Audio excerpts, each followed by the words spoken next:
Ancient കൺട്രീസിൽ grape fruit പോലെയുള്ള citrus fruits ഒരുപാട് cultivate ചെയ്തിരുന്നത് അതിൻ്റെ ഫ്ലേവർ കൊണ്ടും പിന്നെ അതിൻ്റെ മെഡിസിനൽ പർപ്പസ് കൊണ്ടുമാണ്. പേർഷ്യൻസ് പൊതുവെ സിട്രസ് ഫ്രൂട്ട്സും ഹെർബ്സും ക്രഞ്ചി വെജിറ്റബിൾസും കൂടെ കമ്പൈൻ ചെയ്ത് സിമ്പിൾ സാലഡ് ഫോമിൽ കഴിക്കുമായിരുന്നു. ട്രേഡ് റൂട്ട്സ് ഒക്കെ ഒരുപാട് എക്സ്പാൻഡ് ആയപ്പോൾ സിട്രസ് സാലഡ് കൂടുതൽ ഫേമസ് ആയി. ഗ്രീസിലും റോമിലുമുള്ള ഷെഫ്സ് ഒരു ട്വിസ്റ്റ് ഫ്ലേവർ കൊണ്ടുവരാൻ വേണ്ടി ആഡ് ചെയ്തതായിരുന്നു ലെറ്റ്യൂസും സ്പിനാച്ചും. കാലചക്രം മുന്നോട്ട് പോകുന്നതനുസരിച്ച് ഈ സാലഡിലേക്ക് വാൾനട്ട്സും കുക്ക്ഡ് ബീറ്റ്സും ആഡ് ചെയ്യുന്നു.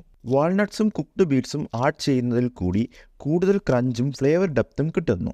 സോ ഒരു ട്രഡീഷണൽ സാലഡിൽ നിന്ന് ഇന്നോവേഷൻസും അഡീഷനിലും കൂടി ഒരു ഫുൾഫില്ലിംഗ് സാലഡായി ഗ്രേപ്പ് ഫ്രൂട്ട് സാലഡായി മാറി. വാൾനട്ടിൻ്റെ അഡീഷൻ ഹെൽത്ത് വൈസ് നോക്കുമ്പോൾ 2 കാര്യങ്ങളിലേക്കാണ് കോൺട്രിബ്യൂട്ട് ചെയ്യുന്നത്.